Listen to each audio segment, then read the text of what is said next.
നമസ്കാരം. ഫാത്തിമ തെഹലിയ പേരാമ്പ്രയിൽ നിന്നുള്ള മുസ്ലിം ലീഗിൻ്റെ വനിതാ എം എൽ എ ആണ്. വനിതാ എം എൽ എ എന്ന് എടുത്തു പറയുന്നതിന് പ്രധാനപ്പെട്ട ഒരു കാര്യം, മുസ്ലിം ലീഗിൻ്റെ ചരിത്രത്തിൽ, ഇന്നോളമുള്ള തിരഞ്ഞെടുപ്പ് ചരിത്രത്തിൽ, സ്വതന്ത്ര ഭാരതത്തിൽ മുസ്ലിം ലീഗിൻ്റെ ആദ്യത്തെ വനിതാ എം എൽ എമാരിലൊരാളാണ് കേരളത്തെ സംബന്ധിച്ച് ഫാത്തിമ തെഹലിയ. പേരാമ്പ്രയിൽ നിന്ന് ഫാത്തിമ തെഹലിയ ജയിക്കും എന്ന് ഫാത്തിമ തെഹലിയ പോലും തിരഞ്ഞെടുപ്പിൻ്റെ തുടക്കത്തിൽ വിചാരിച്ചിട്ടുണ്ടാകില്ല എന്നാണ് രാഷ്ട്രീയ നിരീക്ഷകർ പറയുന്നത്, പേരാമ്പ്രക്കാരും പറയുന്നത്. പക്ഷേ UDF തരംഗം അല്ലെങ്കിൽ പിണറായി വിജയൻ വിരുദ്ധ തരംഗം കേരളത്തിലൊട്ടാകെ ആഞ്ഞടിച്ചതിനെ തുടർന്ന് UDFനോടൊപ്പം ഫാത്തിമ തെഹലിയയും ജയിച്ചു എന്ന് അഭിപ്രായപ്പെടുന്നവരുമുണ്ട്. പക്ഷേ ഒരു തരത്തിലും ഞാൻ ആ വ്യക്തിയുടെ വിജയത്തെ മറ്റ് എന്തെങ്കിലും ഒരു സംഭവത്തിൻ്റെ കാരണമാണ് എന്ന് പറഞ്ഞവരുടെ അതിൻ്റെ ഒരു പൊലിമ നശിപ്പിക്കുന്നില്ല. ഫാത്തിമ തെഹലിയ പേരാമ്പ്രയുടെ MLA ആണ്. ഈ കഴിഞ്ഞ ദിവസം പേരാമ്പ്രയിൽ നടന്ന ഒരു പൊതുപരിപാടിയിൽ ഒരു ഹോട്ടലിൻ്റെ ഉദ്ഘാടനമായിരുന്നു.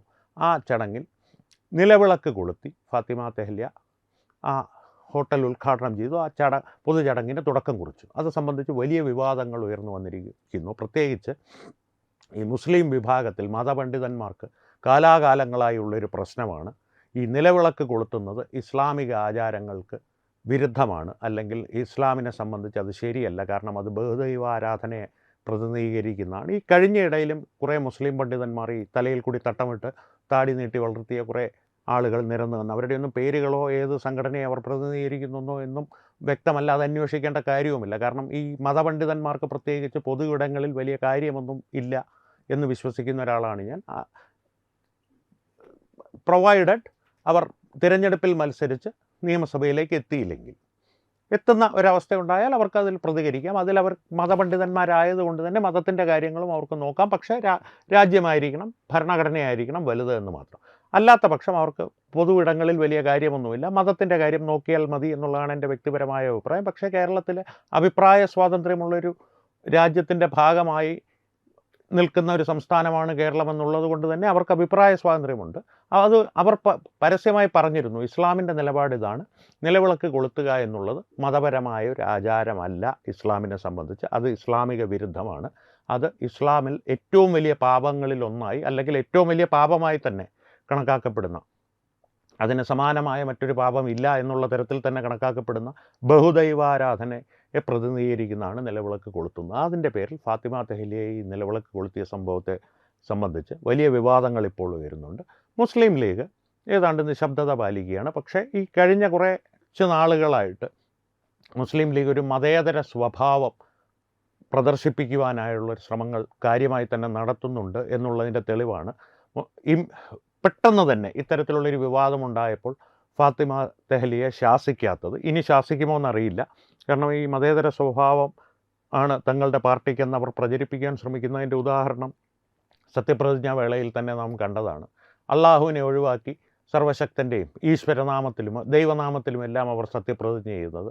പലരും ഈ ഒരു തുർക്കി തൊപ്പി ഒഴിവാക്കി ഒരു പ്രത്യേക രീതിയിലുള്ള തൊപ്പിയുണ്ടല്ലോ, രോമക്കുപ്പായം കൊണ്ട് തുന്നിയ തൊപ്പി, അതൊക്കെ ഒഴിവാക്കി നടക്കുന്നതും നാം കണ്ടതാണ്. മുസ്ലിം ലീഗ് ഒരു മതേതര ആശയത്തിലേക്ക് പരിവർത്തനം ചെയ്യപ്പെടുകയാണോ എന്നുള്ളൊരു സംശയം പലരും ഉന്നയിച്ചിരുന്നു, അല്ലെങ്കിൽ സംശയത്തോടു കൂടി തന്നെ നോക്കിയിരുന്നു. പക്ഷെ ഞാനും സംശയത്തോടു കൂടി തന്നെയാണ് നോക്കുന്നത്. ആ സംശയം ഒരു പോസിറ്റീവ് സംശയമല്ല, സകാരാത്മകമായ സംശയമല്ല, നകാരാത്മകമായ സംശയം എന്നുള്ളതാണ് ദൗർഭാഗ്യകരം. അതിൽ മറ്റ് നിവൃത്തിയില്ല. അതിൻ്റെ കാരണത്തിലേക്ക് ഞാൻ വരാം. പക്ഷേ സകാരാത്മകമായി തന്നെയാണ് അവർ ഈ മതേതര പ്രതിച്ഛായയിലേക്ക് മാറുന്നതെങ്കിൽ അത് ഇരു കൈകളും നീട്ടി സ്വീകരിക്കപ്പെടേണ്ടതാണ്. കാരണം മുസ്ലിം എന്നുള്ള പേര് പാർട്ടിയിൽ ഉൾക്കൊണ്ട്, രാഷ്ട്രീയ കക്ഷിയുടെ പേരിൽ ഉൾക്കൊണ്ട് പ്രവർത്തിക്കുന്ന ഒരു പാർട്ടി മതേതരമായി മാത്രം പ്രവർത്തിച്ചാൽ അതിലും വലിയൊരു ഉദാഹരണം ഇന്നത്തെ കാലത്ത് കേരളത്തിൽ വരും തലമുറയ്ക്ക് നൽകുവാനില്ല.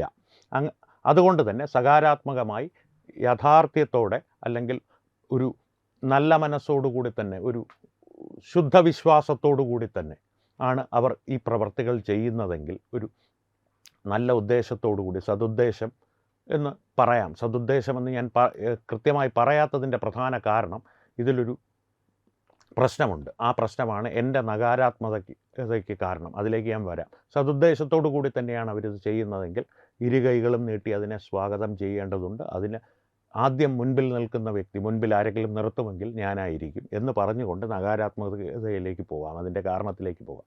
കാരണം മുസ്ലിം ലീഗ് എപ്പോഴൊക്കെ മതേതര സ്വഭാവം ഇതിനു മുൻപ് പ്രദർശിപ്പിക്കുവാൻ ശ്രമിച്ചിട്ടുണ്ടോ അപ്പോഴൊക്കെ വലിയ കുഴപ്പങ്ങളുണ്ടായിട്ടുണ്ട് നമ്മുടെ സംസ്ഥാനത്തെ സംബന്ധിച്ച്. കാരണം 1946 പാകിസ്ഥാനിന് വേണ്ടി വാദിച്ച മുസ്ലിം ലീഗ് തന്നെയാണ് ഇപ്പോഴുള്ള മുസ്ലിം ലീഗ് എന്നുള്ളതിൻ്റെ തെളിവുകൾ നിരവധിയാണ്. കാരണം ഈ കോട്ടപ്പുറം പോലുള്ള മൈതാനത്ത് ഇനി ബ്രിട്ടീഷുകാർ ഭാരതം വിട്ടുപോയാൽ വരാൻ പോകുന്നത് ഹിന്ദുക്കളുടെ ഭരണമായിരിക്കും, അത് നമുക്കൊരിക്കലും അംഗീകരിക്കുവാൻ സാധിക്കില്ല, അതുകൊണ്ട് 10 അണയ്ക്ക് കത്തി വാങ്ങിയെങ്കിലും കുത്തി വാങ്ങണം പാകിസ്ഥാൻ എന്ന് പ്രസംഗിച്ച സീതി സാഹിബിനെ പോലെയുള്ളവർ പിൽക്കാലത്ത് മുസ്ലിം ലീഗിൻ്റെ മതേതര നേതാക്കളായി കേരളത്തിൽ വാണിരുന്നു എന്നുള്ളത് അതിൻ്റെ ഒരു തെളിവ്. എന്നാൽ കാലാന്തരത്തിൽ ഞങ്ങൾ മതേതരരാണ്, ഞങ്ങൾ എല്ലാത്തിനെയും സംരക്ഷിച്ച് പിടിക്കുന്നു, മുസ്ലിം ജനവിഭാഗത്തിനിടയിലെ തീവ്രതയെ അടക്കിപ്പിടിച്ചിരിക്കുന്നത് ഞങ്ങളാണ് എന്നൊരു പ്രതിച്ഛായ അവർ സൃഷ്ടിച്ചു. പക്ഷേ ഇടയ്ക്കിടെ അവരുടെ യഥാർത്ഥ സ്വഭാവം പുറത്തു ചാടും. ഈ നിലവിളക്കിനെ സംബന്ധിച്ച് തന്നെയുള്ളൊരു പ്രശ്നം, ഒരു വിഷയം ആദ്യമായി കേരളത്തിൽ ഉയർത്തിക്കൊണ്ടുവരുന്നത് ശ്രീ കുഞ്ഞാലിക്കുട്ടി, ഇപ്പോഴത്തെ വ്യവസായ മന്ത്രിയായ കുഞ്ഞാലിക്കുട്ടി, അന്നും വ്യവസായ മന്ത്രിയായിരുന്നു, ഒരു നിലവിളക്ക് കത്തിക്കുവാൻ വിസമ്മതിച്ചതിനെ തുടർന്നാണ്. KJ യേശുദാസിനെ പോലെയുള്ളവർ അന്ന് അതിനെ രൂക്ഷമായ ഭാഷയിൽ വിമർശിച്ചിരുന്നു. ഈ വിഷയം 1-2 തവണ തത്വമയി ന്യൂസിലൂടെ തന്നെ ഞാൻ പ്രേക്ഷകരുമായി പങ്കുവച്ചിട്ടുള്ളതാണ്. ഒന്ന് ഓർമ്മപ്പെടുത്തിയെന്ന് മാത്രം. കാരണം മുസ്ലിം ലീഗിൽ ഈ നിലവിളക്കിന് എതിരെ ആശയം ഉൾക്കൊണ്ടുകൊണ്ട് തന്നെ രാഷ്ട്രീയ പ്രവർത്തനം നടത്തുന്നവർ പുതിയതല്ല, നേരത്തെ തന്നെയുണ്ട്, പഴയ നേതാക്കളിൽ തന്നെയുണ്ട്. അതിൽ തന്നെ ഏറ്റവും ഉന്നതരായ നേതാക്കളുടെ ഇടയിൽ തന്നെ ഇത്തരത്തിലുള്ള മനോഭാവം വെച്ച് പുലർത്തുന്നവരുണ്ട്. അതുകൊണ്ട് തന്നെ ഇവരുടെ ഈ ഒരു മതേതര പ്രതിച്ഛായയിലേക്കുള്ള ഒരു കളം മാറ്റം എത്രത്തോളം സത്യസന്ധമാണ്, സദുദ്ദേശപരമാണ് എന്നുള്ളത് സംശയത്തോടു കൂടി തന്നെ നോക്കേണ്ട ഒരു കാര്യമാണ്. കാരണം MSF പോലുള്ള മുസ്ലിം വിദ്യാർത്ഥി സംഘടനകൾ ഇതിനു മുൻപ് സ്വീകരിച്ചിട്ടുള്ള പ്രവർത്തന പദങ്ങൾ നമ്മളോട് വിളിച്ചു പറയുന്നത് അത്തരത്തിലുള്ള ഒരു കാര്യമാണ്. കാരണം മുസ്ലിം ലീഗ് ഒരു തരത്തിൽ മതേതര പ്രതിച്ഛായ ഉയർത്തിപ്പിടിച്ചു കൊണ്ടുവരുമ്പോൾ MSFനെ പോലുള്ള സംഘടനകൾ നിർമ്മല കോളേജ് പോലുള്ള വിദ്യാഭ്യാസ സ്ഥാപനങ്ങളിൽ നിസ്കരിക്കുവാൻ പ്രത്യേക മുറി വേണമെന്ന് ആവശ്യമുന്നയിച്ച് പ്രിൻസിപ്പളിനെ തടഞ്ഞു വയ്ക്കുക, ഹിജാബിൻ്റെ പേരിൽ നാട്ടിൽ മുഴുവൻ പ്രശ്നങ്ങളുണ്ടാക്കുക, പ്രക്ഷോഭങ്ങളുണ്ടാക്കുക, ഇതെല്ലാം ഒരു സൂചനയാണ്. ഇതെന്തിനാണ് ഇത് ചെയ്യുന്നത്? കാരണം യാഥാർത്ഥ്യമെന്ന് പറയുന്നത് ഒരു തീവ്ര ഇസ്ലാമിനോട് അടുത്ത് നിൽക്കുന്ന ഒരു പ്രകടന ആണ്, അല്ലെങ്കിൽ ഒരു പ്രദർശനപരതയാണ് ഇവരുടെ യാഥാർത്ഥ്യം. ഇതുവരെ നിരീക്ഷണത്തിൽ നിന്ന് നമുക്ക് മനസ്സിലാക്കുവാൻ സാധിക്കുന്ന ഒരു യാഥാർത്ഥ്യം എന്താണ് ഈ പ്രദർശനപരത? ഈ പ്രദർശനപരത എന്ന് പറയുന്നത് മറ്റൊന്നുമല്ല, ഞങ്ങൾ മറ്റുള്ളവരിൽ നിന്ന് വ്യത്യസ്തരാണ് എന്ന് ആദ്യം കാണിക്കുക, ആ വ്യത്യസ്തതയാണ് മറ്റുള്ളവരിൽ നിന്ന് ഉയർന്നത് എന്ന അടുത്ത പടിയായി സ്ഥാപിക്കുക. ഇതൊരു വളരെ കൃത്യമായ ചുവടുവെപ്പുകളുള്ള, അല്ലെങ്കിൽ കൃത്യമായിട്ടുള്ള മാർഗരേഖകളുള്ള ഒരു ചുവടുവെപ്പാണ് കാലങ്ങളായി നടന്നു വരുന്നൊരു പ്രക്രിയയാണ്. 1400 വർഷങ്ങളോളമായി കൃത്യമായിട്ട് ഇതേ പ്ലേ ബുക്ക് തന്നെയാണ് ഇവർ സ്വീകരിച്ച് പല രീതിയിൽ നടപ്പാക്കി വരുന്നത്. എല്ലാവരും യൂണിഫോം ധരിച്ച് വരുമ്പോൾ ഞങ്ങൾക്ക് തലയിലൂടെ ഒരു തുണി കഷ്ണം മറച്ചു കെട്ടണം, ഞങ്ങൾ മാത്രം മറ്റുള്ളവരിൽ നിന്ന് വ്യത്യസ്തരായിട്ട് വരണം. ശരി, അത് സമ്മതിച്ചു കൊടുത്താൽ അടുത്ത ആവശ്യം എന്താണ്? വെള്ളിയാഴ്ച 2 മണിക്കൂർ ഞങ്ങൾക്ക് പള്ളിയിൽ പോകുവാൻ സമയം വേണം, അതും അനുവദിച്ചു കൊടുത്താലോ? വെള്ളിയാഴ്ച ദിവസങ്ങളിൽ പരീക്ഷകൾ പാടില്ല. ശരി, ഇനി അടുത്തത് വെള്ളിയാഴ്ച അവധി വേണമെന്നുള്ളതായിരിക്കും. ഇതെല്ലാം മറ്റുള്ള വിദ്യാർത്ഥികളിൽ പതിപ്പിക്കുന്നൊരു പ്രതിച്ഛായ എന്താണ്, അല്ലെങ്കിൽ അവരിൽ ഉണ്ടാക്കുന്നൊരു തോന്നൽ എന്താണ്? ശരിയാണ്, ഇവരെന്തോ കൂടിയ ആളുകളാണ്. ഇവർ കൂടിയ ആളുകളല്ല. മനഃപൂർവ്വം കൃത്യമായ ആസൂത്രണത്തോടു കൂടി തന്നെ ഞങ്ങൾ കൂടിയ ആളുകളാണ് എന്നുള്ള ധാരണ മറ്റുള്ളവരിൽ അടിച്ചേൽപ്പിക്കുവാൻ വേണ്ടി ചെയ്യുന്ന പ്രവൃത്തികളാണ് ഇതെല്ലാം. ഇതിന് മതവുമായി യാതൊരു ബന്ധവുമില്ല. കാരണം ഇസ്ലാമിക പണ്ഡിതന്മാർ തന്നെ, യഥാർത്ഥത്തിൽ ഈ മതത്തെ പഠിച്ചവർ തന്നെ നിഷ്പക്ഷമായി പറഞ്ഞിട്ടുള്ളതാണ്, ഹിജാബ് പോലുള്ള വസ്ത്ര രീതികൾ ഇസ്ലാമിന് അനിവാര്യമല്ല, വേണമെങ്കിൽ ധരിക്കാം എന്നുള്ളതല്ലാതെ അതിന് ഒരു അത്യാവശ്യ ഘടകമല്ല എന്നുള്ളത് വ്യക്തമായി പറഞ്ഞിട്ടുള്ളപ്പോൾ തന്നെ ഇത്തരത്തിലുള്ള വസ്ത്രധാരണ രീതികൾ സമൂഹത്തിൽ പ്രചരിപ്പിച്ച് ഞങ്ങൾ മറ്റുള്ളവരിൽ നിന്ന് വ്യത്യസ്തരാണെന്നുള്ള ആദ്യഘട്ടം സ്ഥാപിക്കുവാൻ പല രീതിയിൽ MSF പോലുള്ള സംഘടനകൾ ശ്രമിച്ചിട്ടുണ്ട്. MSF എന്ന് പറയുന്നത് മുസ്ലിം ലീഗിൻ്റെ വിദ്യാർത്ഥി സംഘടനയാണ്. അപ്പോൾ ഈ മുസ്ലിം ലീഗിൻ്റെ മതേതര പ്രതിച്ഛായയിലേക്കുള്ള കളം മാറ്റത്തെ സംശയത്തോടു കൂടി നോക്കുന്നതിൽ എന്തെങ്കിലും തെറ്റുണ്ടോ എന്ന് പ്രേക്ഷകർ തന്നെ തീരുമാനിക്കുക. ഇനി മറ്റൊരു വിഷയം എടുത്തു കഴിഞ്ഞാൽ, തിരഞ്ഞെടുപ്പ് പോലും വെള്ളിയാഴ്ച നടത്തരുത് എന്നുള്ള ആവശ്യങ്ങൾ സമസ്ത പോലുള്ള മതസംഘടനകൾ ഉന്നയിച്ചപ്പോൾ അതിനെ പിന്തുണയ്ക്കുന്ന നിലപാടാണ് മുസ്ലിം ലീഗ് ഇതിനു മുൻപ് എടുത്തിരുന്നത്. അതുകൊണ്ട് തന്നെ ഈ നേരത്തെ പറഞ്ഞൊരു പ്രദർശനപരതയുണ്ടല്ലോ, ഈ പ്രദർശനപരത എന്ന് പറയുന്നത് കൃത്യമായൊരു ഉദ്ദേശമാണ്. അത് മതത്തിനെ വളർത്തുക എന്നുള്ള ഉദ്ദേശം മാത്രമാണ്. ആ മതത്തിൻ്റെ വളർച്ച എങ്ങനെ നേടണമെന്നുള്ള കൃത്യമായിട്ടുള്ള ഒരു പദ്ധതി അവരുടെ മനസ്സിലുണ്ട്.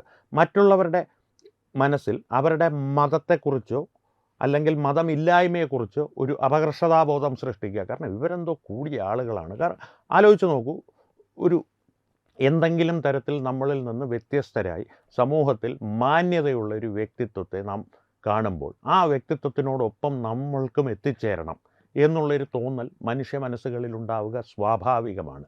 ആ ഒരു മാനസികാവസ്ഥയെ കൃത്യമായി പഠിച്ച് തന്നെ മുന്നോട്ട് പോകുന്നൊരു മതസംഘടനയാണ് മൊത്തത്തിൽ ഇസ്ലാമിക തീവ്രവിഭാഗം. ഇസ്ലാമിക തീവ്രവിഭാഗം, മൃദുവിഭാഗം എന്നുള്ള തരംതിരിവ് ഞാൻ ഒട്ടും ആശാസ്യകരമായൊരു തരംതിരിവായി കാണുന്ന ഒരാളല്ല.